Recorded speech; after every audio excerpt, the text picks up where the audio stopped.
Hi, I'm Damien Keys, and this is Bridge the Atlantic.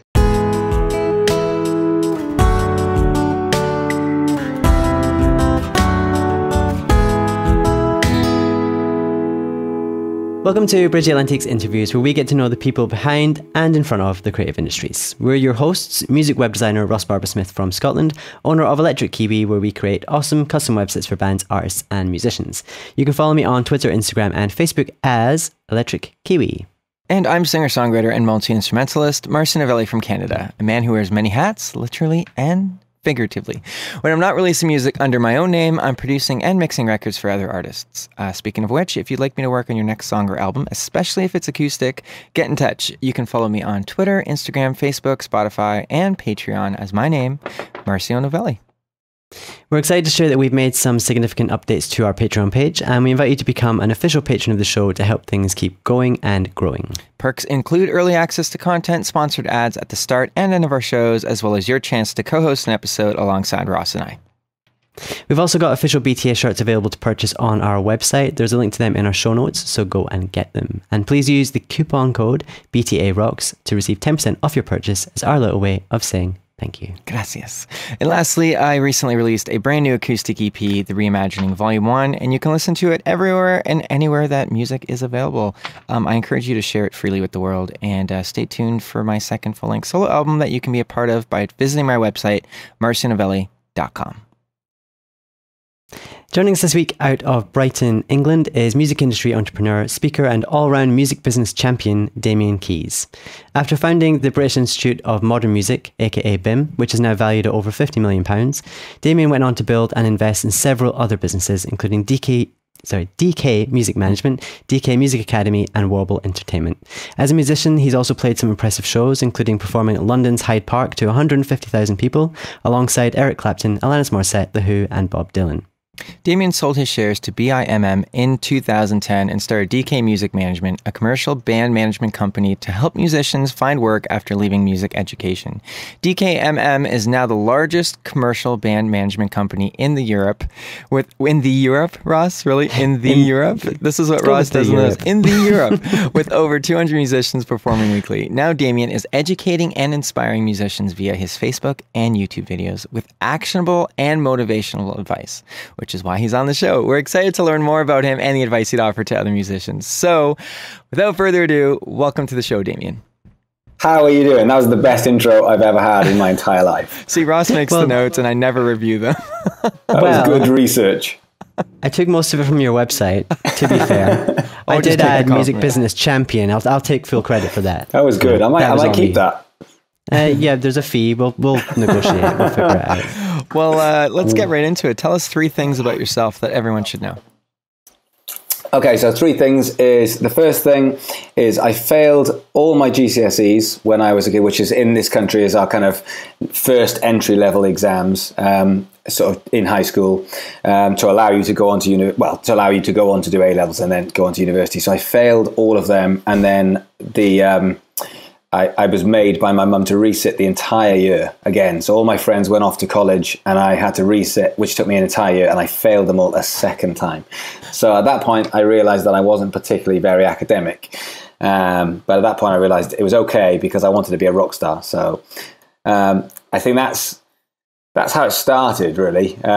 Second thing that people should know about me is I class myself as a musician first, business person second, because and it's an interesting thing because obviously you've got 2 very different hats where musicians think in a very different way usually to business, and one's very creative and the other tends to be more I suppose more practical. And I think that's I always think when everyone says what do you do, my instant reaction is I am a musician. It's just weird that my business life has been more successful than my music life.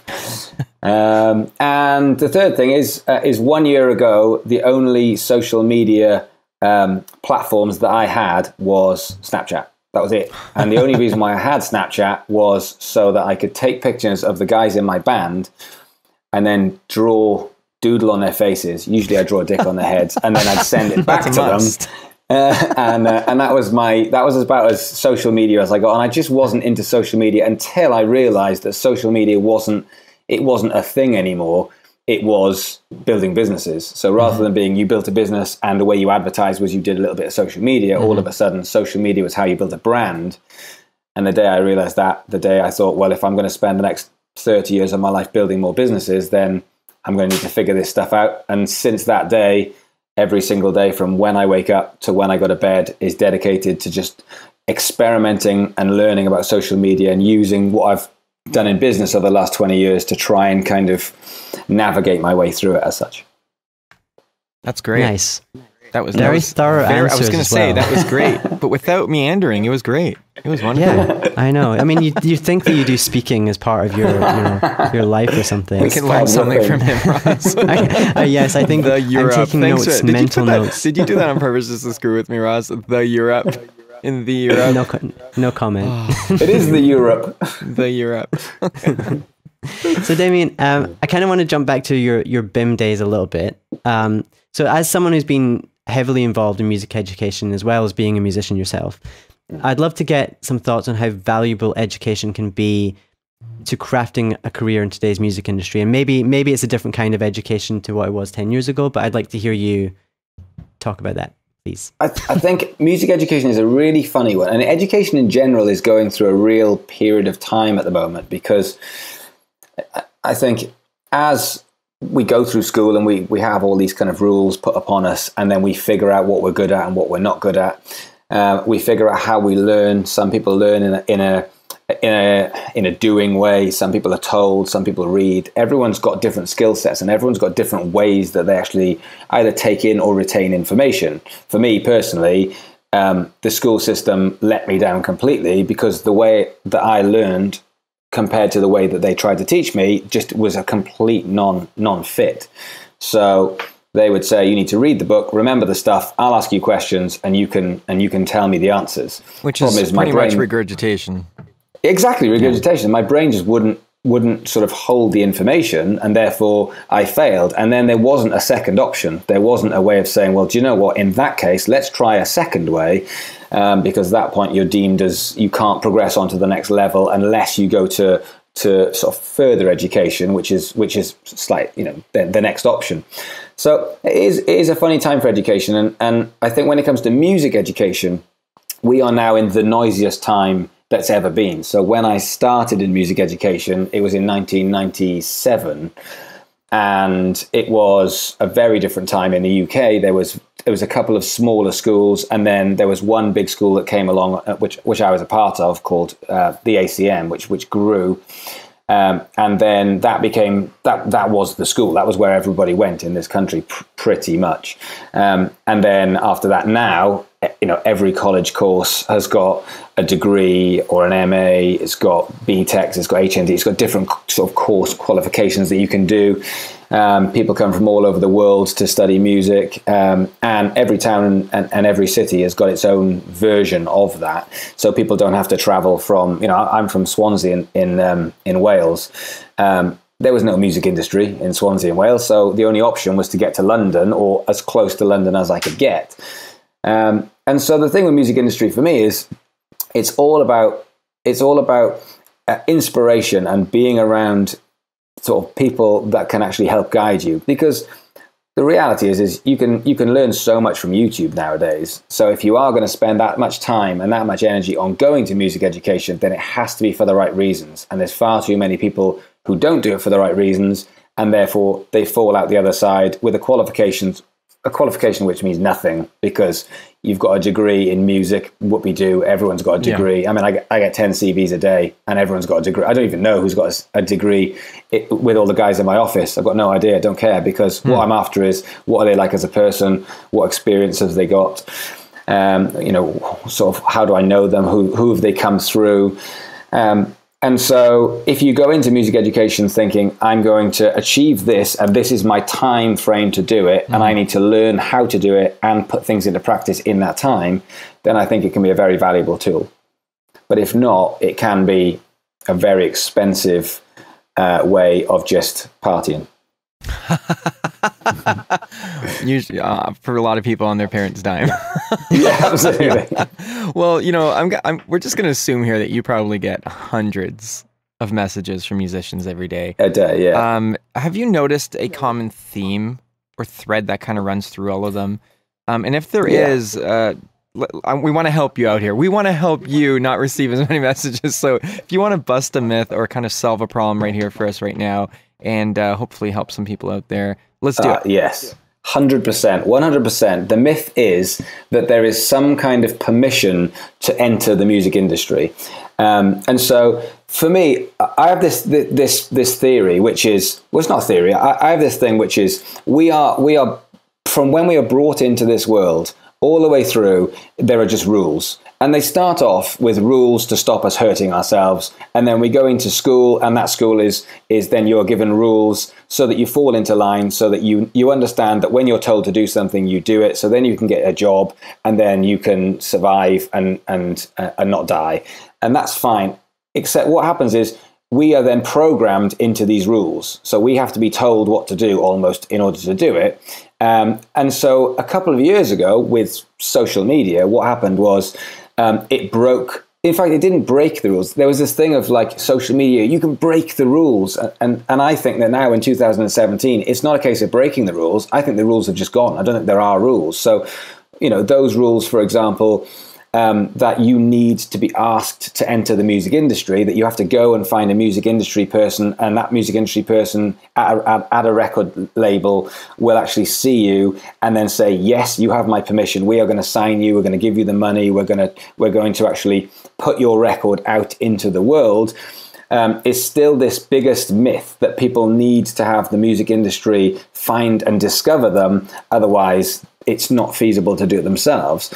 And the crazy thing about it is nowadays, because technology has moved so fast, you can make a record for free. And what used to be the case in the music industry, which is, back in the day, which was a Wednesday when I was a kid, was the band would get together, they'd start writing songs, everything would go well, they'd start making a sort of waves in their local community, and then they would need a record label, because in order to actually physically go into a studio, it would cost $1,000, £2,000, $2,000-3,000 a day in order to make a record. It would take a month. Nobody's got that money. Then there would be the physical distribution, or the physical manufacturing of making CDs or vinyl, which then had to be shipped to all of the different shops in all over the country. And we're talking hundreds of thousands of pounds that would need to go into getting a band to record and that album into the shops. Nowadays, it's completely free. So nowadays, you can make something in your bedroom, you can get it out there via social media, and all of a sudden you can even do all the distribution yourself. And therefore, nowadays, it's all about who has control. And so therefore, what that brings it round to is whoever has the audience has control. Because if a band or an artist has an audience of 50,000 engaged followers, and out of those 50,000 followers, 10,000 of them are prepared to buy an album every year. Well, 10,000 people paying a tenner for an album is $100,000, or £100,000.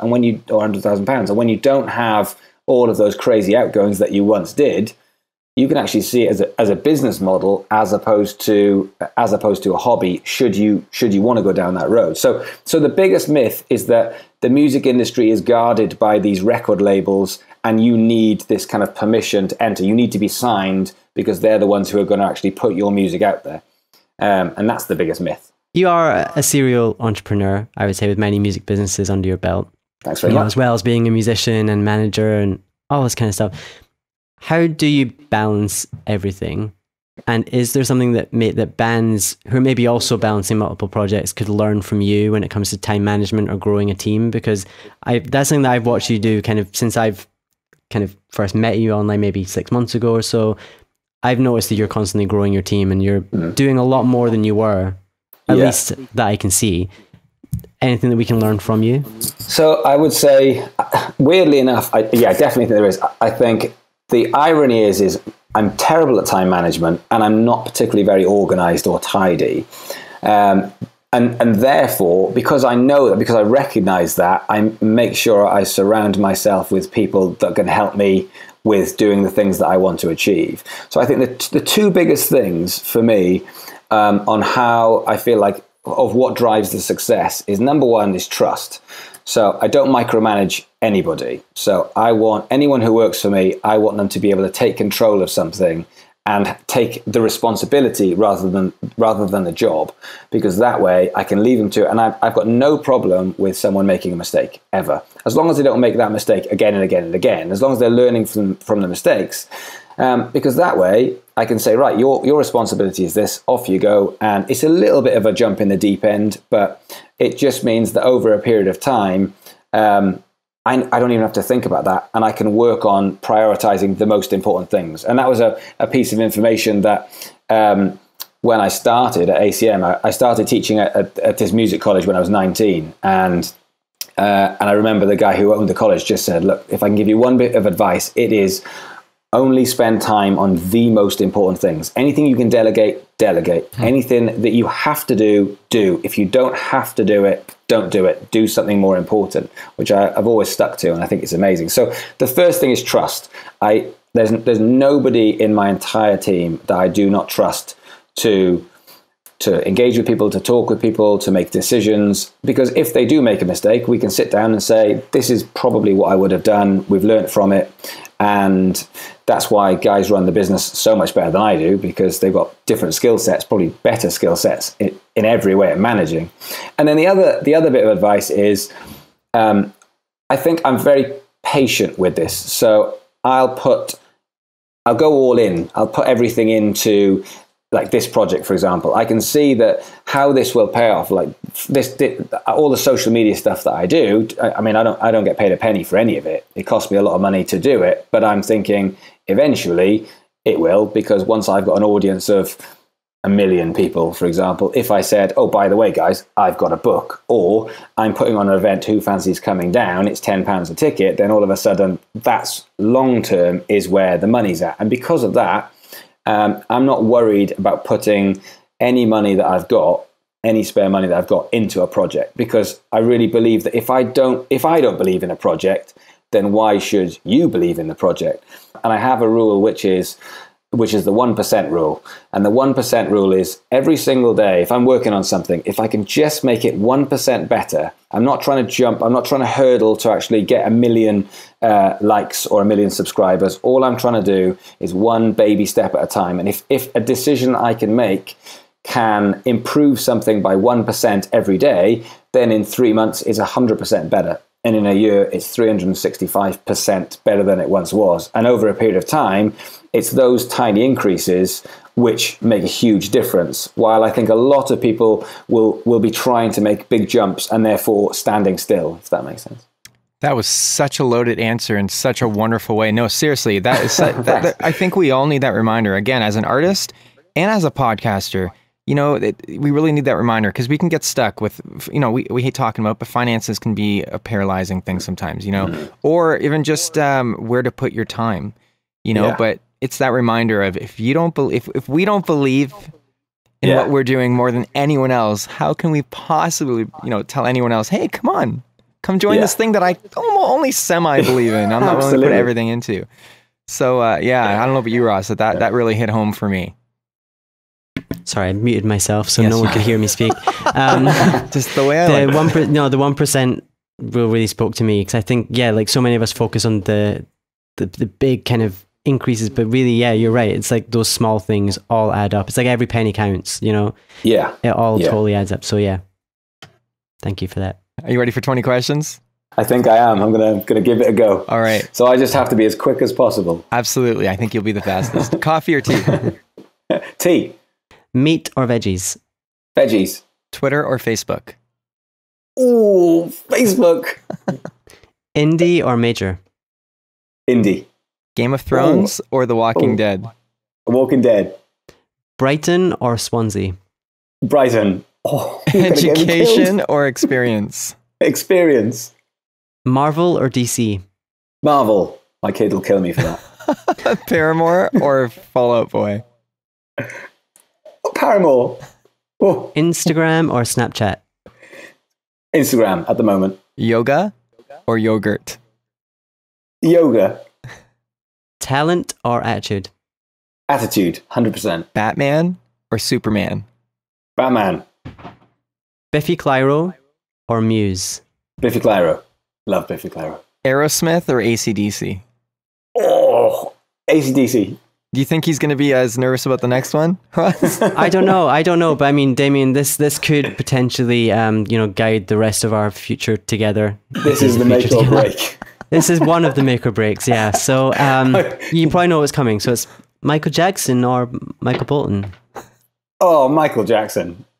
I was a huge Michael Jackson fan when I was a kid. In fact, one thing that happened to me was when I was 14 years old, I got hit on a hit and run by a drunk driver whilst I was cycling. And I went flying down the road and I was unconscious for a while. But when I woke up, all I was concerned with was the fact that I'd ripped my Michael Jackson tour t-shirt. And that was like a disaster for me. The priorities of a young adult or a teenager. Right? Yeah. Celine Dion or Marilyn Manson? Manson.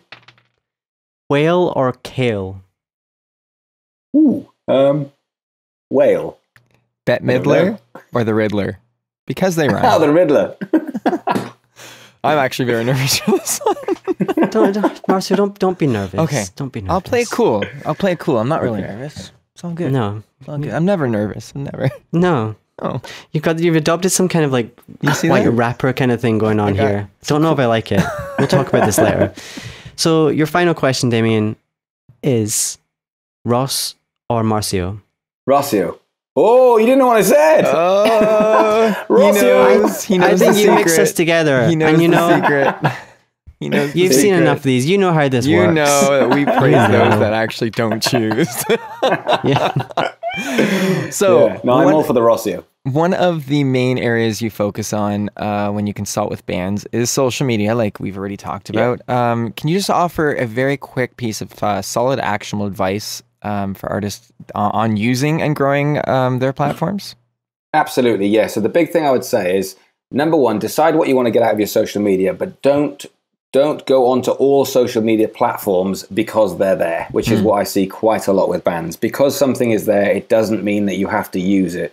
Because what happens is, if you're on too many platforms, then you don't end up learning about the way people consume the content, because that's the big thing. Everyone feels like they do social media because they do, but it's not so much doing the social media, it's understanding the end user, if that makes sense. So when someone watches YouTube, they watch it in a very different way to when they watch Snapchat, for example. So Snapchat, because it's only 10 seconds, they might literally just be wandering through their flat, their apartment, just literally watching something, taking something in, whereas YouTube, they are sat down, there's no TV on, which there might be with Facebook. So I would say, in order to really understand a social media platform, I think it'd be much better for a band to take on one or even two social media platforms and really concentrate on it. And that way, what you're not doing is trying to spread yourself too thin, because there's just a lot of platforms out there. And then, I suppose, secondly, it would be think about your particular skill set, because a lot of people, I mean, I'm completely fine on video, but I completely understand when someone doesn't want to be on video. But that's not an excuse. It just means you've got to find a new or a platform which suits your skills. So whether that's audio and doing podcasts, whether that's Twitter and actually just communication via text, or whether that's writing and going on to Medium or something like that, then it's a case of finding the right platform for you. Yeah, and do you know, another thing I would say as well is another bit of advice that I think bands should do is the key point is how you bring value to the end user. That's always the key point. And a big thing that bands don't do enough is they don't actually, it's all very push media. It's all very me. Here's this. And I think what's very interesting, and one thing I'm trying to experiment with Instagram, because Instagram isn't my typical platform. I struggle with it. So I just thought, well, how can I bring value to musicians? So what I do now is I let people tag me into their videos, and I'll just repost them, because I know that brings value to people, that I can use my very small audience on Instagram just to a bit of recognition, a bit of acknowledgement, a bit of a helping hand, a bit of a well done, and all of a sudden everybody's interested, because it's not about me anymore. It's definitely about them. Community. And Absolutely, that community vibe. And I think bands could do that. You know, bands could, where it's feature a fan, or, you know, there's so many things that takes it away from the me. I've made an album, so you need to listen to my album. Like, you know, if you go to gig, people say, oh, people don't come to gigs anymore. And you think, well, what are you doing for them? Because at the moment when you say, guess what? If you pay $5 and you come all the way down to my show, guess what you get? You get to see me. Wow, like, everyone wants to see. Give them something. Give them some music or a download or something. So yeah, make it worth their while. Make the value there. And I think, you know, that's something that you can do with social media now, because it doesn't cost anything. For me to actually repost a band's video and just say, loved what you did, mate, that was fantastic, I'm going to tell all my friends, then didn't cost me anything. It cost me a minute of my time. I think it'll take 5 to 10 years, but I think we will get there, and people will realize, because at the moment we've just got into this, we've been out in the desert, we've come inside, and we've seen all the food on the table, and we've just gone, I can have all the food. And I think it will get to the point where we've eaten enough food and we've gone, right, do you know what else can we do? And then it will become probably more sort of just a more honest and open thing. But at the moment, it's so new to us that at the moment we're just thinking, what can I get out of this? So I think it's just going to take time. And so the more people like yourself who just say, well, it's fine, I'll just keep sharing yours, you don't have to share mine. Eventually, it'll just keep going round until everyone's sharing everyone's. And then social media will go away and we'll have something completely new. Well, I can't wait to see you continue to grow this, because you have so much to offer, and it's a lot of wise words here. Where's the best place for people, I can't speak today, to connect with you online? I think from a connection to talk to me is definitely Twitter. That's how, because the Facebook, as you said earlier, I'll get up to 100, 150 messages a day from musicians, and I'd love to be able to get back to everyone, but it is quite difficult. YouTube is the thing I'm most excited about growing over a period of time. So the biggest thing for me is whenever someone, you know, there's that thing as well, when someone does something for you, you genuinely want to do something back for them.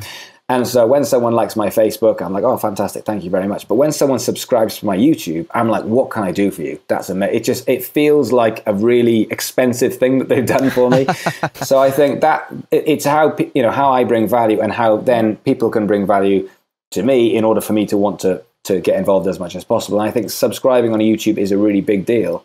But when I get a comment on YouTube, it means a lot. So I'm on all social media because I'm learning about social media as things go. But from a communication point of view, I mean, Twitter, YouTube, it all comes straight through to my phone. Facebook, not so much, because my phone would be lit up like a Christmas tree all day long. Twitter it is. And all the links are in the show notes, so make sure you check that out. They are indeed. And you can find us, as in the show, on Twitter, Facebook, Instagram, iTunes, and YouTube. Don't forget to visit our website and pick up one of our shirts while you are there. Yep. As I mentioned earlier, my new acoustic EP, The Reimagining Volume 1, is available everywhere. I'm also working on my second full-length solo album, which I'm so excited about. You can be a part of it at marcinovelli.com, specifically marcinovelli.com/pledge. Follow me on Twitter, Facebook, Instagram, Spotify, and Patreon, which are all my name, Marcio Novelli. And I'm working on websites for various artists at the moment. You can check out my work at electrickiwi.co.uk. You'll find me on Twitter and Instagram as Electric Kiwi, and Facebook, Electric Kiwi Design. This episode was brought to you by 30 Roses, a virtual assistant and consultant to musicians and other creatives, as well as Chris Keaton, Music Entrepreneur HQ, and Social Surge. All links are in the show notes, so please check them out because they keep this show alive. Right, Ross? They do. I was getting all prepared. I was getting all ready to do it, and then show alive. Yeah, well, you fucked that up, didn't you? If you'd like to sponsor the show, visit patreon.com/bridgetheatlantic. As we mentioned at the start of the show, we've recently updated the rewards, which now include sponsorship at the start of our interviews, as well as the opportunity for you to co-host an episode. So, yeah, make sure to subscribe on YouTube and iTunes so you don't miss anything, and leave us a comment and let us know what you think of the show. Oh, you had to get it in. Had to squeeze something in there. Get it in. Wow.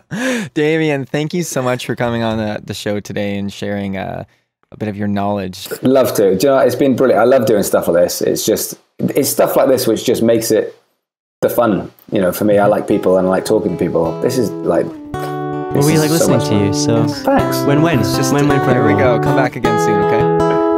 Definitely.